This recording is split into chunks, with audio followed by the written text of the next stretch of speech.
네, 지금은 이제 리스트 오브 서버스에 서버를 다 넣었잖아요. 요거를 자동화할 방법이 있어요.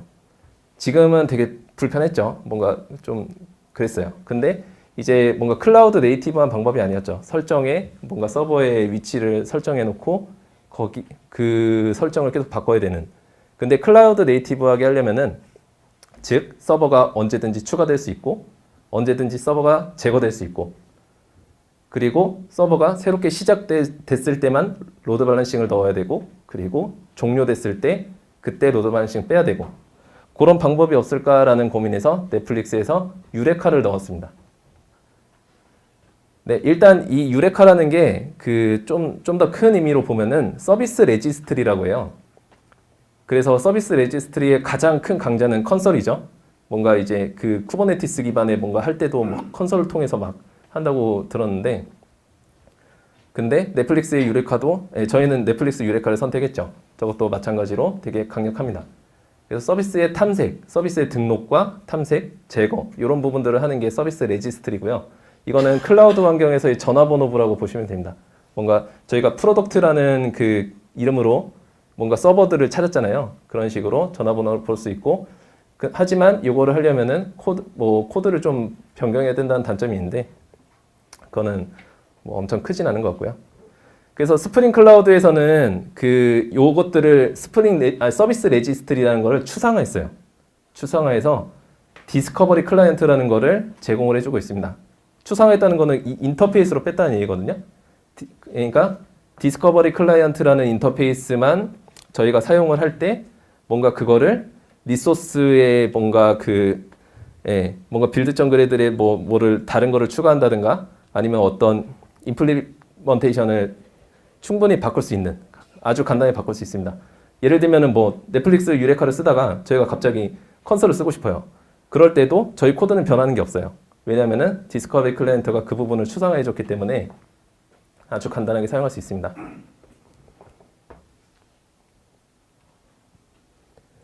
네, 그래서 로직으로 보면은 네, 서비스에는 레지스트리 어웨어 HTTP 클라이언트라고 써 있죠. 저 부분이 이제 유레카 저희가 쓰는 리본이 되는 거예요. 리본이 유레카를 통해서 이 서버 목록을 갖고 오고 그거를 로컬에 저장을 하고 있습니다. 리본이.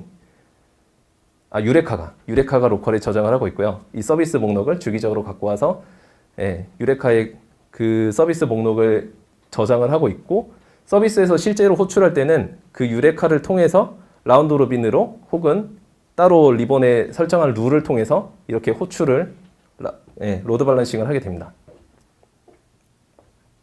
되게 좋아 보이죠? 네. 답변 감사합니다. 네. 이거 만드는 거 진짜 쉬워요. 네. 이것도 한번 해볼게요. 자, 요거는 잠시만요. 네, 요것만 하면 끝납니다. enable 유레카 서버. 유레카 서버는 이렇게 간단하고요.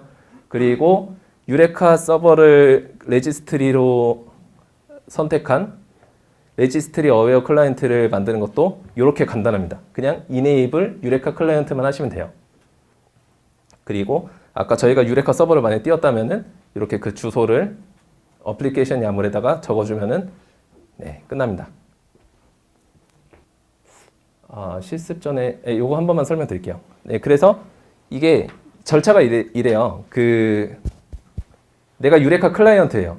내가 enable 유레카 클라이언트를 어노테이션을 지정해 놨다면은 그게 서버가 뜰 때 그 서비스 레지스트리에 자기 자신을 등록합니다. 네. 레지스트리 자기 자신을 등록하고 요거는 옵션으로 조정할 수 있어요. 레지스트리로 등록을 하고 그 주기적으로 내가 살아있음을 알려요. 주기적으로 살아있음을 알려서 뭐 30초에 한 번씩 알리고 그래서 유레카 서비스 레지스트리는 내가 이 클라이언트는 살아있구나라고서 살아있구나라고 생각해서 계속 서비스를 하게 되죠. 그리고 서버가 종료됐어요. 유레카 클라이언트가 종료가 되면은 그러면은 유레카 서버의 정상적인 상태로 종료가 됐다면은 이 다운이라는 상태를 유레카에 다시 알립니다. 알려서 자기의 목록을 그 서비스 레지스트리에서 삭제를 하고요. 그리고 중요한 옵션 값인데 유레카상에 등록된 이름은 spring application.name 요거를 통해서 등록이 됩니다.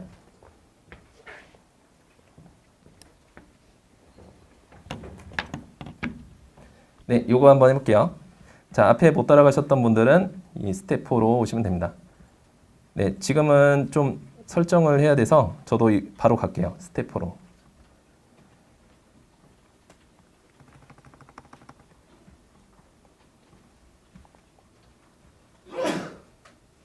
네, 스텝 4로 가면은 이 빌드.그래들이 추가된 이 서버가 체크아웃 받아지거든요. 여기로 바로 가겠습니다. 네, 왼쪽에 보시면 유레카 서버가 생겼죠? 안에 소스 코드를 보면은 되게 간단해요. 그냥 스프링 클라우드 스타터 넷플릭스 유레카 서버가 하나 떠 있습니다. 네, 요거를 실행해 보겠습니다. 아, 이 안에 보시면은 이것도 이거 한 줄이에요. 정말 간단하죠? 네, 유레카 서버 이렇게 한 줄. 네, 유레카 서버를 이제 띄우셨습니다. 자, 이제 유레카 서버가 구축이 된 상태고요. 그 다음 페이지로 가서 네, 요게 이제 유레카에서 제공해주는 대시보드가 있는데 요것도 한번 들어가 볼게요. 로컬호스트의 8761이 기본 포트거든요. 요거를 한번 이동을 해보겠습니다. 네, 브라우저에서 로컬호스트의 8761 들어가면은 이렇게 유레카 대시보드가 뜨게 됩니다. 네, 여기에는 실제 이제 서비스 레지스트리라고 했으니까 뭔가 유레카 클라이언트가 붙겠죠. 붙으면은 이 밑에 리스트가 뜨게 될 거예요. 네, 그러면 다음 페이지로 가서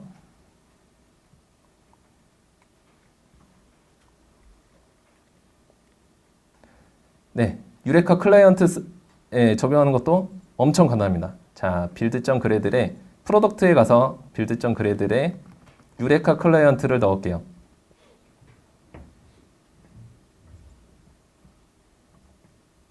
프로덕트에 빌드.그래들의 네, 유레카 클라이언트를 넣어주시고요. 네, 잘 들어왔죠? 그리고 마찬가지로 디스플레이도 지금 넣는 김에 같이 넣으시죠. 디스플레이에 그 빌드.그래들에도 유레카 클라이언트를 넣겠습니다.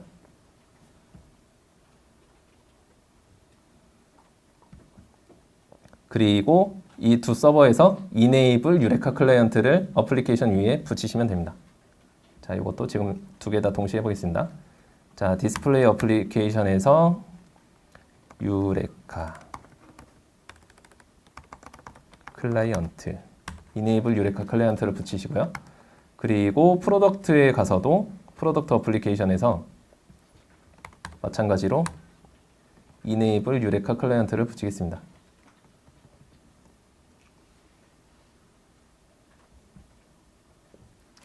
네, 그리고 요거는 지금 이제 로컬에서 테스트하기 때문에 좀 넣는 부분이기도 한데 그 지금은 뭐 호스트 네임으로 나오게 되는데 그 부분을 저희의 그 로컬 IP 어드레스를 통해서 등록하도록 요 설정도 추가해 주겠습니다. 자, 디스플레이에 가셔서 네, 추가해 주시면 되겠습니다.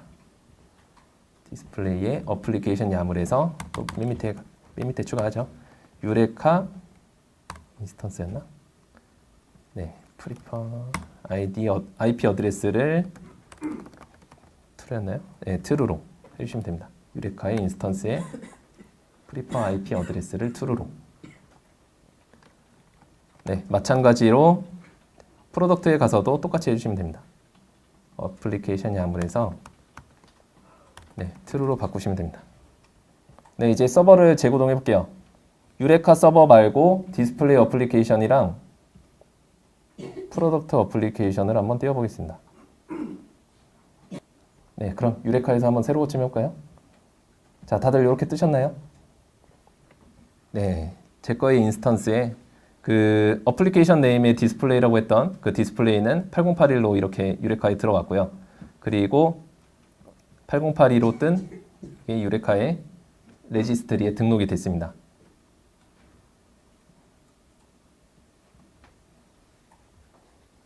네, 엄청 간단하죠. 근데 이게 실제로 그 저희 11번가에서도 실제 수백 대의 서버가 유레카로 관리되고 있는데 네. 근데 거의 기본 설정 그대로 쓰고 있어요. 유레카는 이거는 너무 잘 만들어놔서 아무리 뭔가 그 옵션을 뭐 조정할 것도 없고 실제 유레카 클라이언트의 옵션은 좀 조정할 게 있는데 근데 유레카 서버 자체는 이거 그대로 띄우셔도 거의 문제가 없습니다. 그리고 뭔가 이중화를 유레카 서버도 이중화를 해야 된다면은 구글에 한 몇 시간만 검색해 보시면은 되게 간단하게 이중화할 수 있는 방법이 있거든요. 그 부분은 오늘 설명은 하지 않을게요. 그래서 정말 간단하게 이중화도 할 수 있고, 네, 유레카는 네, 거의 그대로 사용하셔도 됩니다. 유레카 서버는. 자, 여기까지 다 되셨죠? 네, 그럼 조금만 더 가보겠습니다. 자, 이제 네, 요거는 설정하시면 좋습니다. 왜냐면은 이게 기본이거든요. 근데 보통 기본이어도 이렇게 좀 더 확인하시라고 이렇게 더 적어 놓잖아요. 근데 지금은 설정하지 않겠습니다. 이거는 시간 관계상 설정하지 않고 바로 다음에 네, 레스트 템플릿에 적용을 해야겠습니다. 네, 일단 실습하고서 더 설명드릴게요. 자, 여기서 이제 설정을 할 때 하나만 하시면 돼요. 리스트 오브 서버스 하나만 제거하시면 됩니다. 자, 디스플레이에 가서 자, 디스플레이에 어플리케이션 야물에서 아까 클라이언트 사이드 로드 밸런싱 한다고 이렇게 했었잖아요. 이 부분을 리스트 오브 서버스를 주석 처리를 하겠습니다. 그리고 네, 디스플레이 어플리케이션을 재구동하시면 됩니다. 네, 이제 한번 테스트 해볼까요? 네, 잘 됐죠. 자, 이제 저희 설정에서는 네, 이제 서버에 대한 인스턴스 위치에 대한 설정이 하나도 남지 않았어요. 물론 유레카 서버는 설정이 있죠. 하지만 그 계속 변경되는 그 인스턴스에 대한 설정은 하나도 없고, 이제 리본에서 이 유레카를 통해서 유레카의 클래스 패스가 존재하면은, 그러면은 리스트 오브 서버스가 없으면은 그럼 자동으로 리본에서는 유레카를 통해서 서버 리스트를 갖고 오게 됩니다. 그러면 이제 다 된 거예요. 네. 뭔가 더 설명드릴 게 없는데, 네, 그럼 이 부분을 좀 더 설명드리면은, 네, 정리를 하면요. 네, 저게 답니다. 네, 이거는 어렵지 않죠. 유레카 클라이언트를 붙인 어플리케이션은 유레카 서버로부터 남의 주소를 가져와요. 그래서 로컬에 갖고 있어요. 메모리에 갖고 있는 거죠.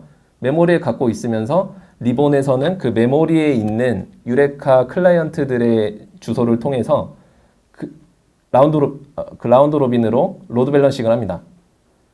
유레카 클라이언트는 또 남의 주소를 갖고 와서 메모리에 저장하는 것 외에도 자신의 주소를 등록하고 제거하는 역할을 수행하죠. 그리고 유레카 서버에 자신을 등록할 때 스프링 어플리케이션 네임을 쓴다. 이 정도만 알고 계시면은 유레카 서버랑 유레카 클라이언트는 네, 좀 더 거의 다 안 거라고 보시면 됩니다. 자, 여기서 네, 좀 더 설명드리겠습니다. 유레카 제가 좀 설명을 미진하게 한 감이 있는 것 같아서, 네, 일단 제가 설정 안 한 부분이 하나 있어요. 설정 안 한 부분은 이 부분인데, 이건 디폴트로 로컬호스트의 8761, 이게 유레카 서버거든요. 그냥 만약에 아무것도 안 하고 그냥 띄우면은 로컬에 유레카 서버가 있나 보구나 하고서 그냥 이렇게 띄우고 있어요. 근데 실제로는 사실은 유레카 서버는 다른 서버에 있겠죠. 그래서 다른 서버에 있으면은 뭐 192.168 어쩌고저쩌고 하면은 이 디폴트 존은 무조건, 저는 지금 안 썼지만 그 다른 서버에 있다고 하면은 무조건 이 설정을 하셔야 됩니다.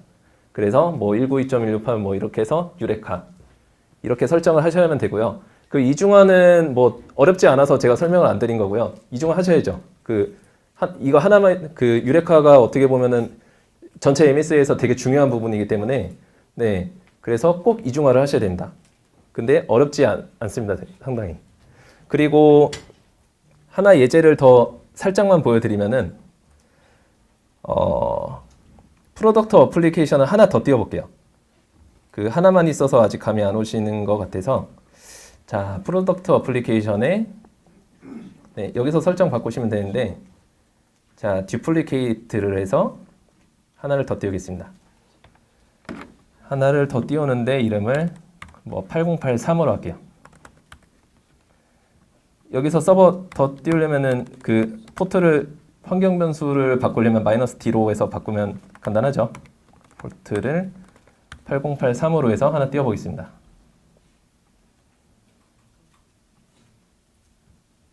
자, 8083을 띄우면은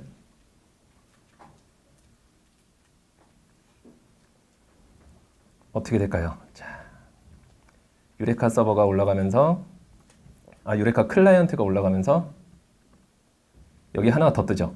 네. 서비스 레지스트리예요. 로컬에 저희가 유레카 서버로 띄운 서비스 레지스트리에 네, 하나가 자동으로 등록이 되면서 네, 8083 저희가 띄운 요 정보가 올라갑니다.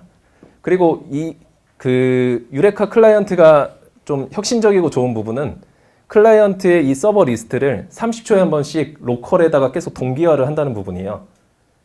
그래서 만약에 저희가 뭐 프로덕트의 어떤 서비스를 호출해야 돼요. 그때 뭐 유레카 서버를 통해서 뭐 이렇게 호출하는 그런 개념이 전혀 아니고요. 유레카 서버에서 이 전체 레지스트리의 전체 목록을 가져옵니다. 전체 목록. 여기는 디스플레이 프로덕트만 있지만 뭐 다른 것도 많겠죠. 뭐 주문, 뭐 정산 등등의 다양한 서비스들이 있을 텐데 이게 뭐 100개가 되든 뭐 1000개가 되든 사실 메모리상에 그렇게 부담되지 않죠. 이 조그마한 줄 하나. 그래서 이 전체에 대한 주소를 30초에 한 번씩 땡겨와서 메모리에 저장을 하고 있고 요거를 리본이라는 아까 설명드렸던 클라이언트 로드 밸런싱을 하는 리본이라는 넷플릭스에서 만든 리본이라는 게 그 디스커버리 클라이언트 유레카 클라이언트를 추상한 게 디스커버리 클라이언트라고 했죠. 그거를 통해서 이 프로덕트라는 어플리케이션 이름을 네, 요 URL에 있는 걸로 변경을 합니다. 그래서 네, 클라이언트 사이드 로드 밸런싱이 가능한 거예요. 그 실제로 부하도 없고요. 뭐 유레카 서버를 한번 통하고 이런 게 아니고 로컬에 있는 그 데이터를 통해서 로드 밸런싱을 하기 때문에 네, 상당히 그 흐름이 괜찮죠. 네, 흐름이 괜찮고 네, 많이 쓰이는 패턴입니다. 이거는 뭐 테스트 어렵지 않죠. 좀 바꿔서 한번 해보시면은 금방 테스트 될 것 같습니다.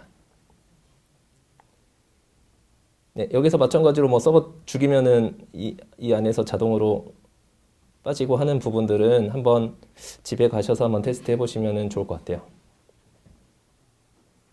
네, 지금까지 본 바 괜찮죠? 리본이라는 걸 통해서 유레카에 등록된 서버를 딱 갖고 와서 리본 통해서 아니고 유레카에 서버에 등록된 것을 리본을 통해서 클라이언트 사이드 로드 밸런싱을 하고 그리고 리트라이도 지금 봤습니다.